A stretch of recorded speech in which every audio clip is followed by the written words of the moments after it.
Hello दोस्तों, तो आप सभी लोग यूनिक सेंटर में मोस्ट वेलकम। तो जैसा भाई कल 19 अप्रैल था, तो आप सभी लोग जो कंपार्टमेंट के पेपर ठीक है दे के आए थे, तो जो मॉर्निंग शिफ्ट के तो इवनिंग में, तो यहाँ पर क्या होता है भाई, बहुत सारे बच्चों के डाउट्स थे कि सर कंपार्टमेंट के जो पेपर था उसके सोल्यूशन करवा दीजिएगा, ताकि हम भी क्या होता है श्योर हो जाए कि हमारे कितने नंबर मतलब कितने MCQ सही गए हैं, कितने मतलब क्वेश्चन सही गए हैं, कितने गलत गए। तो मैंने कहा चलो कोई नहीं, आप लोगों को यहाँ पर एक प्रॉपर वीडियो देता हूँ जहाँ पर आपको हर अपने सोल्यूशन को चेक कर सकते हो। लेकिन भाई बात यहाँ पर आपकी ये रहेगी कि देखो, जो आपको यहाँ पर वीडियो रहेगा आपको 2 पार्ट में रहेगी, ठीक है। अब ऐसा नहीं मैं बहुत लेंथी बना दूँ, ठीक है।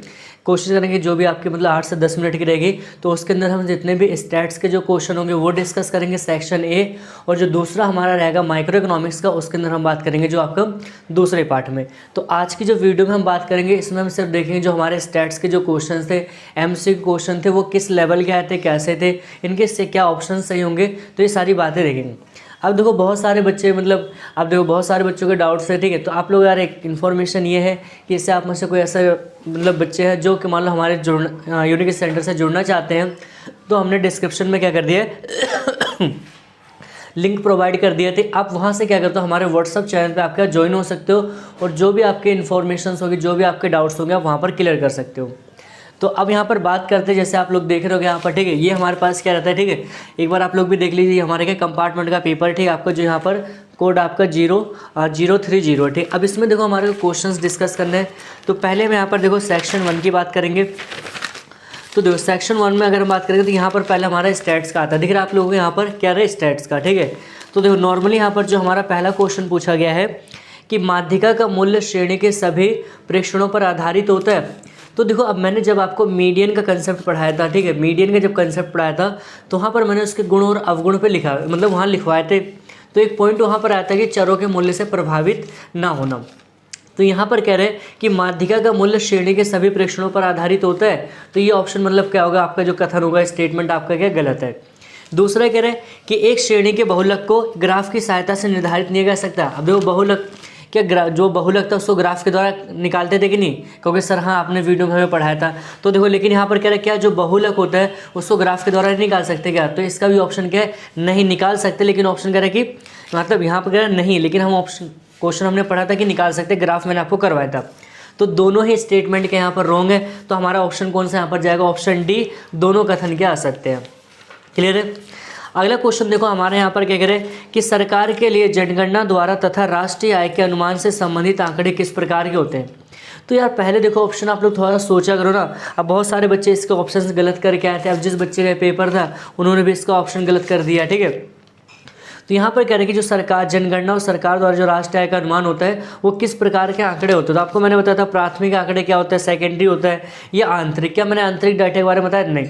लेकिन प्राथमिक आंकड़े में क्या होता है, प्राथमिक आंकड़े का मतलब कहता है जब हम किसी के पास स्वयं जाकर चीज़ों को कलेक्ट करते हैं उसे कहते हैं। लेकिन यहाँ सेकेंडरी डेटा का मतलब क्या होता है, सेकेंडरी का मतलब जो किसी एजेंसी के द्वारा, किसी ऑर्गेनाइजेशन के द्वारा पहला क्या होता है वो वहाँ पर होता है, तो उसी को हम क्या कहते हैं यहाँ पर देते हैं आंकड़े। तो इसका ऑप्शन कौन सा रहेगा, आपका ऑप्शन बी सही है। क्वेश्चन नंबर 2 का ऑप्शन कौन सा है, बी सही है, ठीक है। अगला देखो यहाँ पर कह रहा है कि एक वचन में निम्नलिखित में से कौन सी सांख्यिकी एक विशेषता नहीं है। क्या करो, कौन सी सांख्यिकी की विशेषता नहीं है। तो अगर हम बात करेंगे यहाँ पर जो आपको दे रखा, अब मैंने आपको विशेषता में आपको पढ़ा रखा सांख्यिक विधियाँ, जैसे संग्रहण हो गया, एकत्रीकरण हो गया, प्रस्तुतिकरण हो गया, फिर आपको यहाँ पर विश्लेषण हो गया। लेकिन यहाँ पर क्या देखो, आंकड़ों का संग्रह भी है, बिल्कुल ठीक है। आंकड़ों का प्रस्तुतिकरण भी बिल्कुल ठीक है। तथ्यों का समूह, ये देखो यहाँ पर ऑप्शन डायरेक्ट आपको मिलेगा कि ऑप्शन आपका गलत है, और आंकड़ों का विश्लेषण है। तो तीसरा जो क्वेश्चन होता है उसका करेक्ट आंसर क्या होगा, आपका सी होगा। क्या होगा, करेक्ट ऑप्शन उसका क्या होगा, सी। ये आपका एक वचन की विशेषता नहीं है। अगला क्वेश्चन देखो आपको दे न्यूमेरिकल के फॉर्म में दे रखे हैं। कह रहे कि एक वृत्तीय आरेख में आंकड़ों के 5% मूल्य को मध्य बिंदु से किस कोण से निरूपित होगा। आपको कुछ नहीं करना, क्वेश्चन में जो दे रखा था कि 5% आपकी परसेंटेज की वैल्यू दे रखी है, आपसे पूछा था एंगल कितने का होगा, आपको वहाँ पर डिग्री निकालनी थी। तो डिग्री निकालने देखो सीधा सा मतलब यहाँ पर क्वेश्चन नंबर हमारा जो 4 था, ठीक है, क्वेश्चन जो 4 था वहाँ पर कितना दे रखा था आपका 5%, कितना, तो 5% दे रखा था। तो मैंने आपको बता देखो 5% का मतलब क्या होता है 100, और डिग्री के लिए हमेशा क्या लिखते हैं यहाँ पर ये रहा 300, ठीक है, 60। तो इसको काटोगे आपका 5 दूनी 10 हो गए, 0 से 0, और ये कितना आएगा आपका यहाँ पर 18। तो कितने डिग्री का कोण बनेगा आपका 18। तो देखो ऑप्शन कौन सा हमारा रहेगा, ऑप्शन यहाँ पर क्या डी रहेगा। क्या रहेगा, ऑप्शन यहाँ पर डी रहेगा। क्लियर आता है। अगर हम बात करते हैं यहाँ पर जो क्वेश्चन नंबर हमारा 5 क्या कहते हैं, अब देखिए ये क्वेश्चन आपका जो है कोरिलेशन से पूछा गया है। कह रहे कि नीचे दिए गए प्रकीर्ण आरेख का अध्ययन करें, इनमें से संबंध के गुणांक का मूल्य ठीक है कितना होगा। अब देखो प्रकीर्ण आरेख में मैंने आपको बताया था अलग अलग जो फिगर्स लिखे थे। तो क्वेश्चन जो हमारा 5 था उसमें जैसे आपका डायग्राम दे रखा है इसको, ठीक है, ये डायग्राम ऐसा दे रखा है। आपसे कह रहा है कि इसमें किस प्रकार का रिलेशन है, इसका क्या गुणांक है। तो अब देखो ये टॉपिक अगर आपको समझना है, मैंने आपको ऐसा कहीं डायग्राम पढ़ाया था, याद करो ऐसा कोई मैंने पढ़ाया था। तो कोई सर ये आपने हमें पढ़ाया था कहाँ पर, परफेक्ट जो कॉम्पिटिशन होता है, पूर्ण प्रतियोगिता, वहाँ पर तो हमने देखा था। तो इसको हम क्या कहते हैं, पूर्णता लोचदार कहते थे। क्या कहते थे, पूर्णता लोचदार। लेकिन ये हमारा क्या होता है, पूर्णता बेलोचदार, ठीक है। तो जो ये हमेशा ऐसा रहेगा, इसकी वैल्यू हमेशा क्या होती थी, 0। तो ऑप्शन यहाँ पर कौन सा रहेगा आपका, ऑप्शन सी। कौन सा ऑप्शन रहेगा, ऑप्शन यहाँ पर सी। क्लियर है, ये हो गया। फिर देखो छठा क्वेश्चन हमारा क्या कहता है, कह रहे कि एक आयत चित्र, ठीक है, एक आयत चित्र डैश के लिए निर्मित किया जाता है। सिंपल कह रहे हैं कि जो भाई हिस्टोग्राम बनाते हैं, आयत चित्र बनाते हो, किसका, कौन से सीरीज़ का यूज़ करते हैं। क्या इंडिविजुअल सीरीज़ का यूज़ होता है, क्या आपका डिस्क्रीट का होता है, लेकिन क्या कॉन्टिन्यूस का होता है। तो हमने बताया था कि जो अखंडित श्रृंखला होती है, जैसे 0 से 10 हो गया, 10 से 20 हो गया, तो इसके ऊपर क्या होता है, आपकी सतत श्रेणी क्या बनाई जाती है, मतलब सतत श्रृंखला यहाँ पर क्या होती है, बनाई जाती है। क्लियर है यहाँ तक। तो ऑप्शन कौन सा होगा, ऑप्शन इसका सी। कौन सा होगा, ऑप्शन सी। अब देखो क्वेश्चन हमारा कह रहा है कि क्वेश्चन नंबर 7 है। तो यहाँ पर अभिकथन और कारण वाले क्वेश्चन है। तो पहला देखो अभिकथन क्या कहता है कि समांतर माध्य श्रेणी के चरम मूल्य से प्रभावित होता है। कह रहे हैं कि जो मीन होता है वो कह रहे हैं कि समांतर माध्य श्रेणी के चरम मूल्य से प्रभावित होता है। तो बता, ये ऑप्शन बिल्कुल क्या करेक्ट है। दूसरा, समांतर माध्य का मान गुणात्मक आंकड़ों के लिए ज्ञात नहीं किया जाता है। ये देखो क्या है, ये भी ऑप्शन आपका क्या गलत है, ठीक है।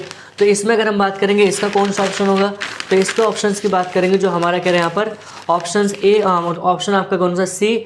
जहाँ पर आपका कह रहा है कि ए और क्या आपका आर दोनों ही चीज़ें क्या है यहाँ पर रॉन्ग है। क्लियर है।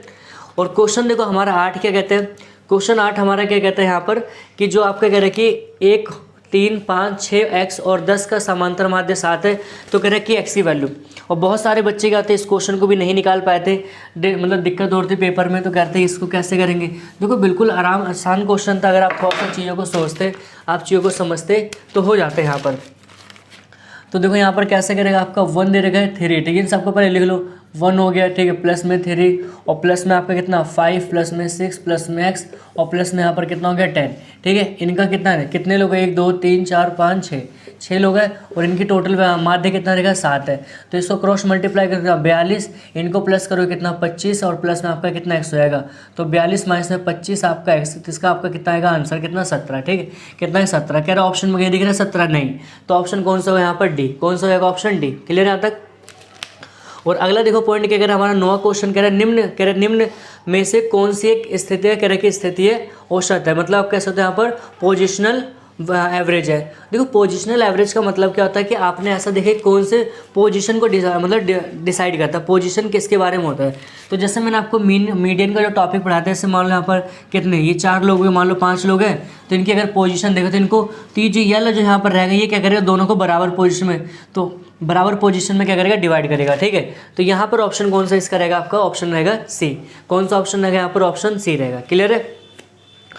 क्वेश्चन नंबर 10वां हमारा लास्ट है, कह रहा है एमसीक्यू है, कह रहा है कि निम्नलिखित में से कौन सा कथन सही है, सही विकल्प। कह रहा है कि सहसंबंध गुणांक 0 से 1 के बीच में आता है, सीमित होता है। तो बिल्कुल ये करेक्ट आंसर है। क्यों, जितने भी आपने यहाँ पर सहसंबंध निकाले थे कोरिलेशन, तो उसमें क्या था आपका, क्या था 0 से और 1 के बीच में हमेशा क्या आपकी वैल्यू वहाँ पर होती थी।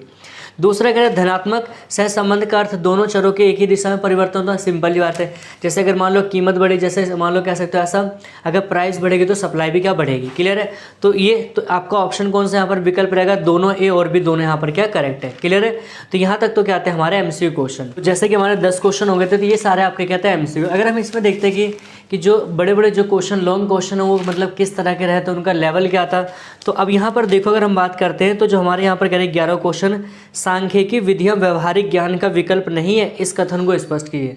तो अब यहाँ पर देखो क्वेश्चन करें, जो सांख्यिकी विधियाँ होती हैं, तो उससे क्या हमें व्यवहारिक ज्ञान, ठीक है, मिलता है कि नहीं मिलता, विकल्प है कि नहीं, आपसे पूछा जा रहा है, ठीक है। तो आपको इसको अपने शब्दों में, तो अब सोचो कोई भी हमारे पास, सिंपल लॉजिक लगाना, कोई भी हमारे पास कॉम्प्लेक्स डेटा है, ठीक है, मतलब कैसे, तो कोई बहुत बड़ा डेटा है, अगर हम उसके बारे में जानना चाहेंगे हर एक कैटेगरी के बारे में, तो पता कर पाएंगे नहीं। तो यहाँ पर हमें क्या होता है, हम इसलिए क्या होता है यहाँ पर स्टैट्स का जो मेथड यूज़ करते हैं, जो आपका कह सकते हो फिर आपका वहाँ पर कलेक्शन ऑफ डेटा हो गया, एनालिसिस हो गया, ठीक है, प्रेजेंटेशन हो गया, ये सारा करते कि नहीं। तो इससे क्या होता है कि जो हमारा जो डेटा होता है ना वो क्या होता है जो काफ़ी ईजी हो जाता है, काफ़ी मतलब शॉर्ट फॉर्म में आता है और चीज़ों को हम मतलब कंपैरिजन कर सकते हैं और वहाँ पर अंडर। तो ये कहा ये बात है आपको किसके अंदर 11 क्वेश्चन में लिखनी थी। यहाँ पर बात करते देखो 12वां जो क्वेश्चन था, ये देखो 12वां क्वेश्चन यार मैंने आपको पहले कहा था, जिस बच्चे ने अगर मेरी वीडियो देखे होगे ना तो वो ये क्वेश्चन को कह रहा हो कि लपेट के आया होगा, गारंटी दे रहा हो कि ये क्वेश्चन कह रहा हो कि उस वीडियो से उठ के आया होगा। जिस बच्चे ने वीडियो देखी होगी ना वहाँ से क्वेश्चन 12वां क्वेश्चन लपेट गया, ऐसे मैंने करवाया था और इसको मैंने भी लिखवाया था ब्यूटीफुल क्वेश्चन करके मैंने पढ़ाया था, ठीक है।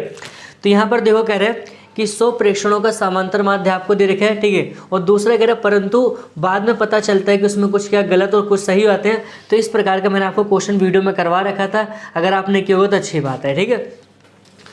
अगला देखो थोड़ा जो क्वेश्चन हमारा आता है ये आपका कह रहे हैं यहाँ पर देखो, अब 13वां जो क्वेश्चन था पेपर में ना ये बहुत लंबा क्वेश्चन, लंबा चौड़ा क्वेश्चन था, बट इसका देखो आपको इतनी रामायण आपको नहीं पढ़नी थी, बस क्वेश्चन का कैच को पकड़ना था कि क्वेश्चन कहना क्या चाहता है, क्वेश्चन आपसे पूछ क्या रहा है। तो इसमें बस आपसे पूछा गया था यहाँ पर कि आपके विद्यालय में 60 विद्यार्थी हैं जो फुटबॉल खेलते हैं, क्लियर है यहाँ तक। कह रहा आप अपने विद्यालय के खेल सचिव हैं तथा आपको 11 खिलाड़ियों की एक टीम चुनने की जिम्मेदारी सौंपी गई है, ठीक है। आप यादृच्छिक प्रतिदर्श तकनीकी या फिर अयादृच्छिक प्रतिदर्श तकनीक में से किसका प्रयोग करोगे।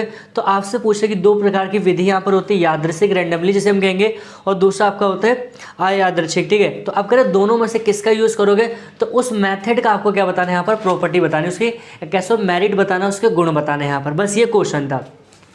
और जो आपका यहाँ पर 14वां क्वेश्चन था इसमें आपको क्या करना था भाई, यहाँ पर आपको क्या ग्राफिकल था जिसमें आपको कहना था यहाँ पर बहु जो कहते हैं उपविभाजित जो दंड आरेख था आपको वो बनाना था, ठीक है। कहोगे सर ये कैसा था उपविभाजित, तो भाई मैंने आप लोगों को सारा डिटेल पढ़ा रखा, अगर आपने देखा होगा चैप्टर को।